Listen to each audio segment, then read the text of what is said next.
Well, I think people come to our work for all kinds of reasons. Some people, like you said, have health conditions. Some people want to create a new job, a new career, a new relationship. Some people are craving a mystical experience. Some people just want to understand life from a different perspective. And I think science has become the contemporary language of mysticism. I think it's science that demystifies the mystical. And if you can combine a little quantum physics with a little neuroscience, with neuroendocrinology, with psychoneuroimmunology, the mind-body connection, epigenetics, all of those sciences point the finger at possibility. And if you talk about religion, if you talk about culture, if you talk about tradition, even spirituality, I noticed that you divide an audience. But science, in a sense, creates community. So people come for all kinds of reasons. And what I've learned in the last year or so is that what people really want is wholeness. Because when we want something, we're in separation or in lack, right?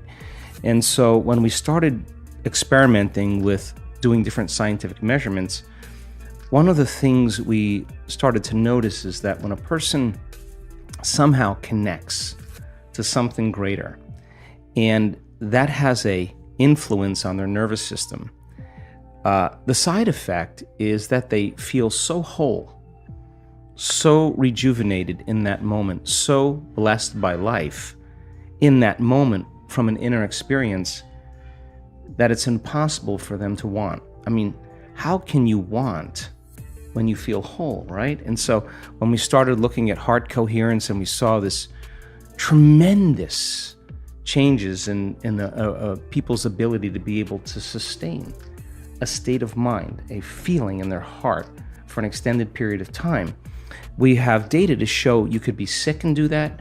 You could be a vegetarian and do that. You could be a carnivore and do that. You could be rich, you could be poor. And it doesn't, if you're skinny, overweight, doesn't matter.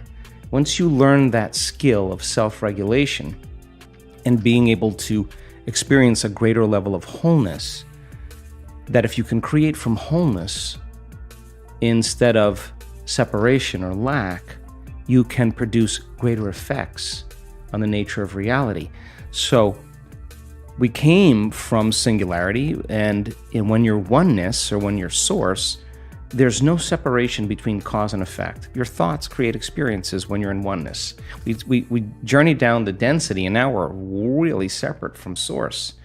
And so what happens between cause and effect is called time. So we're here now to prove to ourselves that the divine lives in us. So why not practice shortening time or the interval between cause, the thought, and the effect, the experience? And when you start seeing something appear in your life as a result of you at cause, you start getting more kind, more caring, more loving, more conscious, more present, because you feel more whole. And so people in our work come for a lot of reasons, and yes, they have challenges and health conditions. But instead of wanting to heal, I want them to learn the formula on how to heal. I want them to learn the formula on how to create reality. I want them to learn the formula that there is a door to other dimensions that they can create independent of any exogenous substance and release latent systems in the brain that causes them to realize they're not a linear being living a linear life. They're a dimensional being living a dimensional life, and it only takes one of those experiences where you have an alteration in your identity that you can't go back to being the same person again. Now, the game changes now, because I've seen this so many times when that person runs into the divine, and there's an arousal that takes place in their nervous system. And I'm not talking about a little energy. I'm talking about energy that's so outside of normal. But the arousal isn't coming from fear, which normally creates arousal. It's not coming from aggression, which normally creates arousal. It's not coming from pain. They are running into information. They're running into something profound, and the arousal is creating ecstasy. The arousal is creating bliss. The arousal is so profound. The feeling that they're having isn't coming from anything out there. It's coming somehow from within them. And they get a taste of that, and they're less seduced by the outer world. They know where to get it. And now they have a romance with the divine. They have a date with the divine every day, because the process of creation in connecting to that field should be ecstatic. The process of healing another person should be bliss, because you need to connect to that field and create from the field instead of from matter. So there's so much cool research that changes our mind about that, because it's not matter that's emitting a field. It's the field that's creating matter. You teach people to change the field. You change the field, you change matter. And understanding that is a reversal in navigating in a realm beyond space and time. That once you can get beyond your attention on your body, get beyond your attention on different objects and people and things at certain times and places in your environment, no longer anticipating the next moment or living in the past, when a person can get transcendental beyond their identity, they start passing through an eye of the needle.